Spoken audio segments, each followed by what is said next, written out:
Part 1.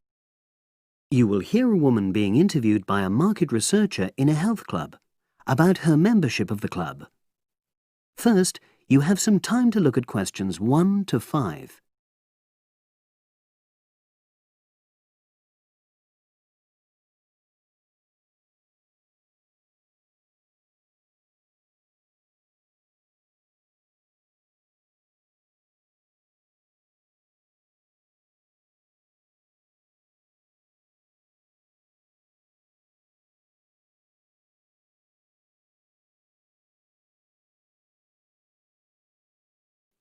Now we shall begin.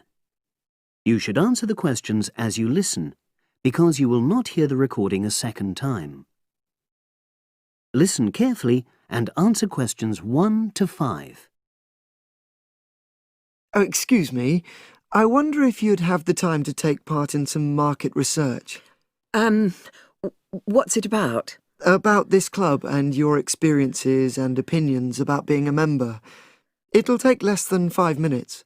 Oh, OK then, as long as it's quick. Can I start by taking your name? It's Selina Thompson. Is that Thompson? Yes. Okay, great. Thanks. And what do you do for a living? Well, I'm an accountant, but I'm between jobs at the moment. I understand. But that's the job I'll put down on the form. And would you mind my asking which age group you fall into? Below 30, 31 to 50, and above? Over 50, I think we can safely say. Great, thanks. And which type of membership do you have? Sorry, I'm not sure what you mean. Do you mean how long of... No, is it a single-person membership? Oh, right, no, it's a family membership. Thanks. And how long have you been a member? Ooh, let me see.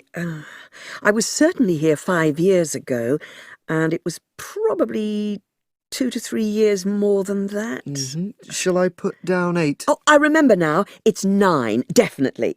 Sorry. No problem. I've got that. And the last question in this first part is, what brought you to the club? Sorry? How did you find out about the club? Did you see any ads? Well, I did actually, but I have to say I wasn't really attracted to the club because of that. It was through word of mouth. So you were recommended by a friend? Actually, my doctor. I'd been suffering from high blood pressure, and he said the club was very supportive of people with that condition, so I signed up. Great, thanks. Before you hear the rest of the conversation, you have some time to look at questions 6 to 10.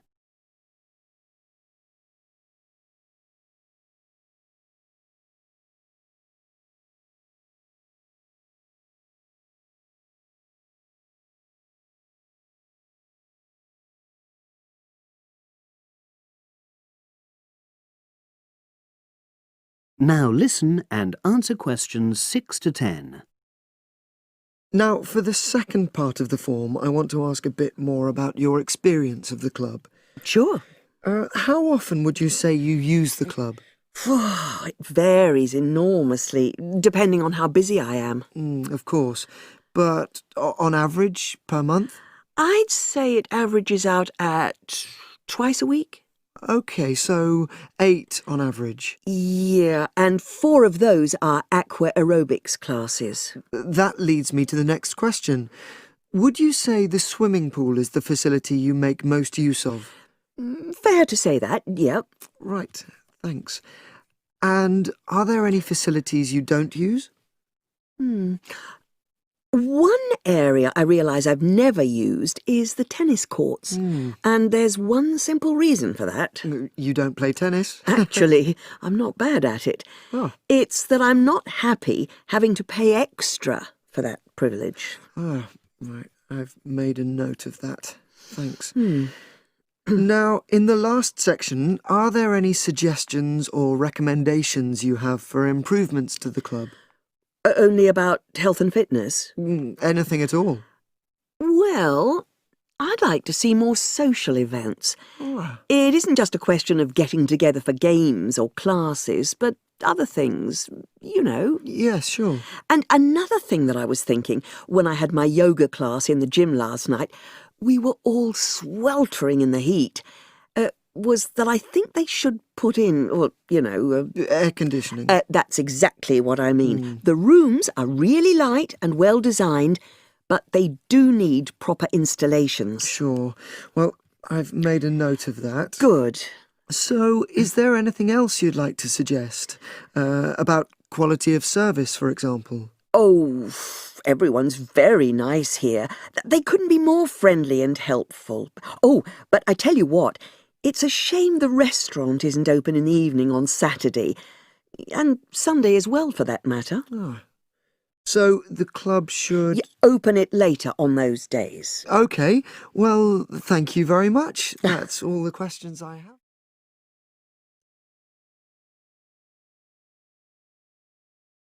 That is the end of part 1. You now have half a minute to check your answers.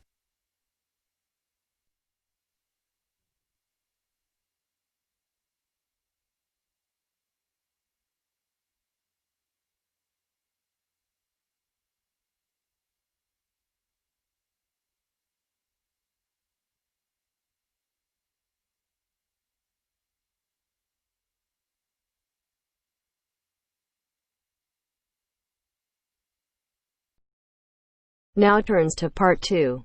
Part 2.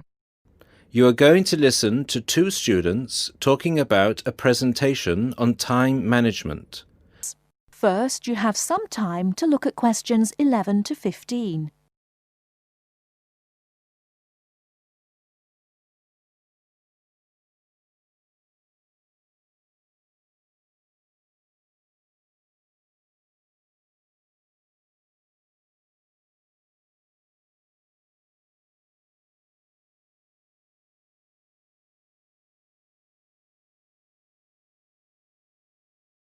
Now, listen carefully and answer questions 11 to 15. Hi, Mark. What are you doing? Hi, Lucy. Well, I'm preparing this seminar on time management. I'm supposed to do a presentation on the topic next week. Ironic, isn't it? I'm probably the worst student when it comes to time management. I don't think you're that bad compared to some other people I know. Do you need some help with it? Yeah, I just don't know where to start, to be honest. When are you doing the presentation? I'm supposed to hand in the draft on Wednesday at 11 a.m. The presentation is scheduled for 10 a.m. this Friday. That's not too bad. This gives you the whole weekend to prepare. Let's brainstorm some ideas, shall we? Do you want to get a pen and paper to jot down some thoughts? I think you should start with a broad general statement. For example, I read somewhere that organizing time is a skill like learning to drive or tying your shoelaces. Then you could move on to discussing the common problems people have with managing time. That's not a bad idea. One of the common problems is putting things off. Yeah, you could also mention some common signs of this symptom, such as last-minute holiday shopping, putting off visits to the doctors or the dentist. Another problem is relying too much on your memory and not writing things down. Do you mean not keeping a diary or a planner to plan the tasks? That's right. For example, writing down what I need to do in a diary or planner helps me remember what I need to do and makes me more focused on the tasks for the day. Good idea. Before you hear the rest of the talk, you have some time to look at questions 16 to 20.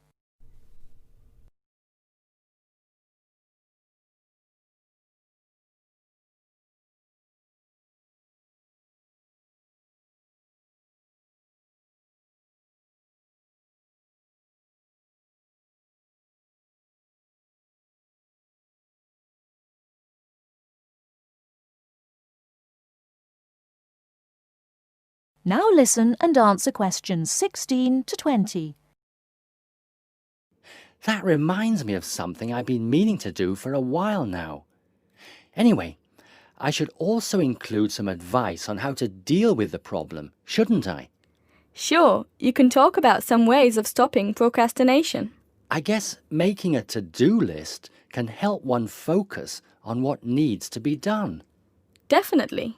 Another way to deal with the problem is to prioritize and do the hardest job first, the one which requires the most effort and concentration. Also, my tutor recommended that I should break big projects into small parts with a specific goal. Having an action plan has worked for me. I usually make a list of small tasks I need to do to achieve a goal. Sometimes I just don't feel like getting down to work because a task seems too overwhelming for me to even think about.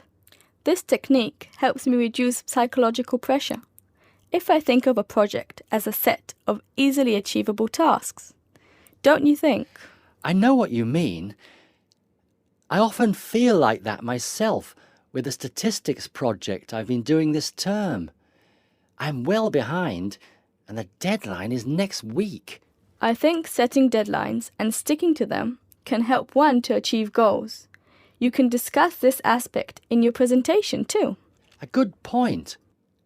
Setting deadlines can also help one become more realistic about the time it takes to do tasks. Another point you could include is how to deal with interruptions. Okay, I guess blocking in time to handle unpredictable interruptions can help one stay focused. Not just that, some interruptions, such as phone calls, can be easily avoided by using answering machines, for example. Saying no, which is one of the most useful words in English, is also very effective. It can be tough sometimes, but you've got to learn to say it nicely but firmly. I think you've got enough ideas here to start with. Definitely. Thanks a lot for your help. I just need to type the ideas up, and I think I'm all set. Do you think you can lend me your laptop for a couple of hours? I'm afraid I can't. I've got to finish my own project. Never mind. I'll use one at the library. You certainly know how to say no. Learned it the hard way. Got to go now. Good luck with the presentation. Cheers. See you later.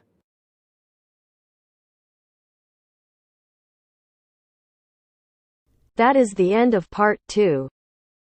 You now have half a minute to check your answers.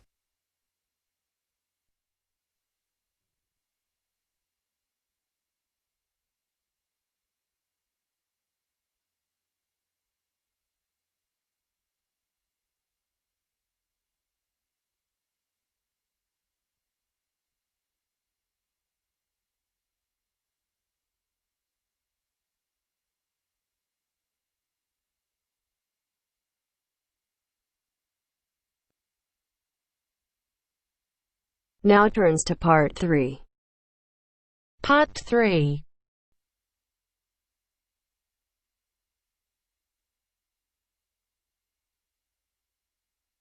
Now turns to part 3. Part 3. You will hear Peter Walsh being interviewed for a job. Listen and choose the correct answer for each question.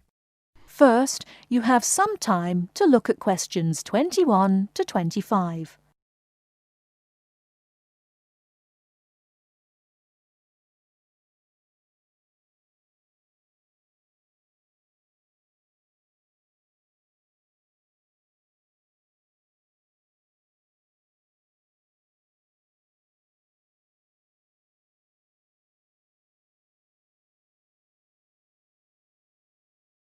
Now, listen carefully and answer questions 21 to 25.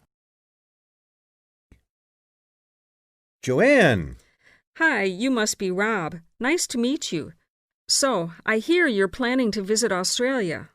Yeah, and I really wanted to talk to you because I was thinking of spending some time in Darwin, and my sister told me you're from there. That's right. So, tell me about it. Well, where shall I start? Well, Darwin's in what they call the top end. because it's right up at the northern end of Australia, and it's quite different from the rest of Australia in terms of cultural influences. In fact, it's nearer to Jakarta in Indonesia than it is to Sydney, so you get a very strong Asian influence there. That means we get lots of tourists. People from other parts of Australia are attracted by this sort of international cosmopolitan image. And as well as that, we've got the same laid-back atmosphere you get all over Australia. Probably more so, if anything, because of the climate. But what a lot of the tourists don't realize until they get there is that the city's also got a very young population. The average age is just 29, and this makes the whole place very buzzy.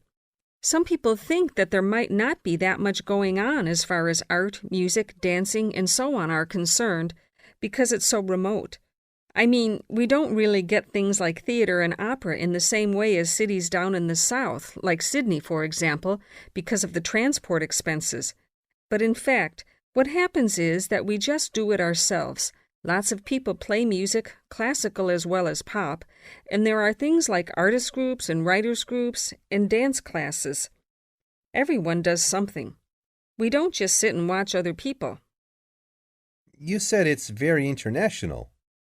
Yeah, they say there are over 70 different nationalities in Darwin. For instance, there's been a Chinese population there for over 100 years. We've even got a Chinese temple. It was built way back in 1887, but when a very bad storm, a cyclone in fact, hit Darwin in the 1970s, it was almost completely destroyed. The only parts of the temple that survived were part of the altars and the stone lions, but after the storm, they reconstructed it using modern materials. It's still used as a religious center today, but it's open to tourists too, and it's definitely worth going to see it. Oh, and as far as getting around goes, you'll see the places that advertise bicycles for hire, but I wouldn't recommend it. A lot of the year, it's just so hot and humid. Some tourists think it'll be fine because there's not much in the way of hills and the traffic's quite light compared with some places, but believe me, you're better off with public transport. It's fine and not expensive. Or you can hire a car, but it's not really worth it. What's the swimming like? Well, there are some good beaches, but the trouble is that there's this nasty creature called the box jellyfish, and if it stings you, you're in bad trouble. So you have to be very careful most of the year, especially in the winter months. You can wear a lycra suit to cover your arms and legs, but I wouldn't like to risk it even so, personally. And there are the saltwater crocodiles, too. I mean, I don't want to put you off. There are protected swimming areas netted off where you'll be safe from jellyfish and crocs, or there are the public swimming pools. They're fine, of course. Before you hear the rest of the talk, you have some time to look at questions 26 to 30.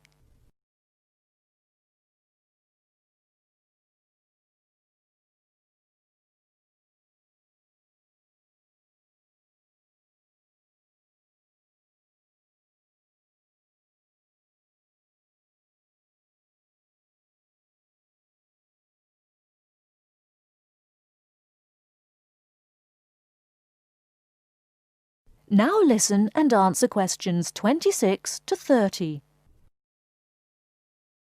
And answer the questions.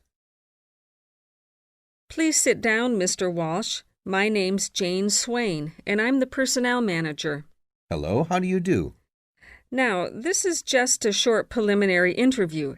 I'd like to chat about your present job and what you've done up till now. Yes, of course. Well, could you tell me how long you've had your present position in Weston's? It is Weston's, isn't it? Yes, that's right. I am not sure. Let's see. I left university in 2005. Is that right? Yes, 2005. Then I was unemployed for about 3 months. And then I traveled round America for a few months. So, yes, it must be about 3 years now, in fact. Yes. And have you any particular reason for wanting to change jobs? I mean, why do you want to move? Well, I actually like my present job and still find it interesting and stimulating. The salary's okay, so it's nothing to do with money, though you can always do with more. I suppose the thing is that I'm really very ambitious and keen to get promoted, so that's the real reason. You say you like your job. Can you tell me what aspect you like most? Oh, my dear, that's difficult. There are so many things. The other people are great. There's a good cooperative atmosphere. I mean, among the staff, and compared to other companies, the conditions are great. I mean, the office itself and the working conditions. And then there's the fact that they give me lots of room for initiative and let me make decisions. You know, that's what I really like most about the job. Yes, well, we're looking for someone like that. You know, someone who isn't a clock watcher and who isn't too concerned about working fairly long hours. Oh, I don't mind that. I'm used to it. And what about your education? You went to Manchester University, didn't you? Yes. After leaving school, I started a diploma course in design, but I decided to give it up and did an arts degree at university instead. Good. And have you done any courses since?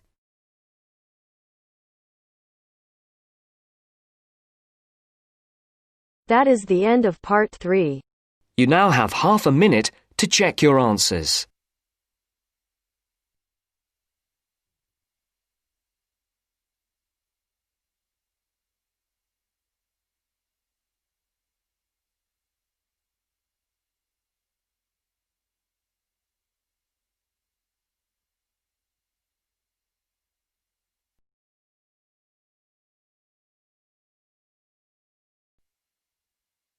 Now turns to part 4. Part 4. You are going to hear a lecture given by a tour agent. First, you have some time to look at questions 31 to 40.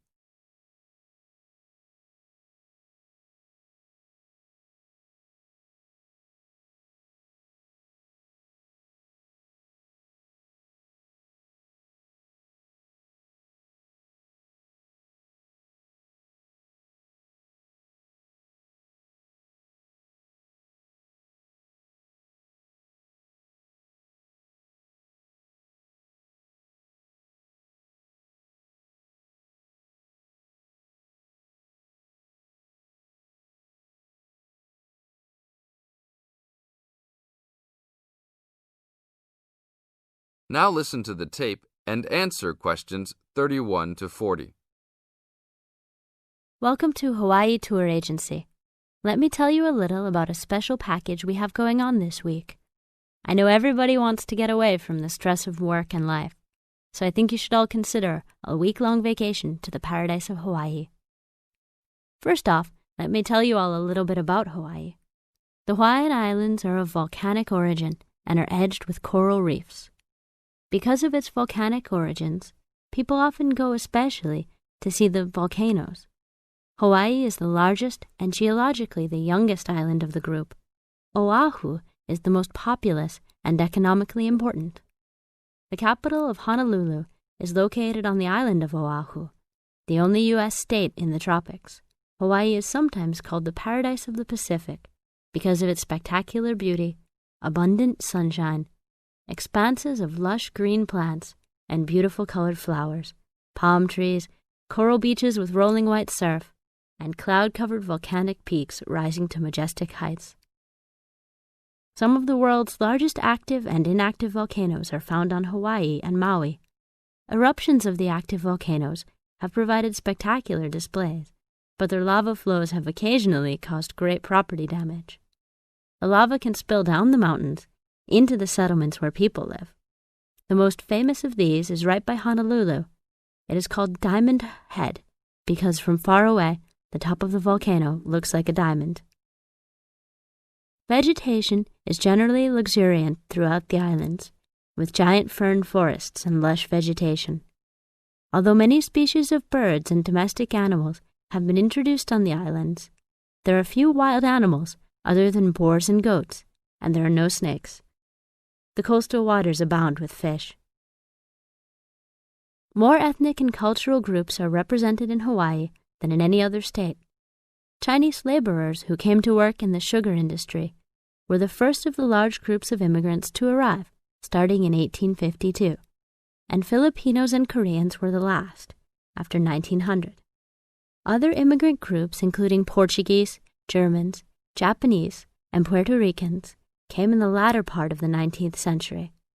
Intermarriage with other races has brought a further decrease in the number of pure-blooded Hawaiians, who comprise a very small percentage of the population. Now all of this sounds very interesting, right? For only $600 per person, we are offering a tour package to Hawaii. This includes your round-trip airfare and fully guided tours. The duration of the trip is 5 days, including hotel for 5 nights and tour buses that will take you all around. We will go to the famous beaches, the volcanoes, and the forests. Sign up today to save your space, as seats are running out quickly. That is the end of part 4. You now have half a minute to check your answers.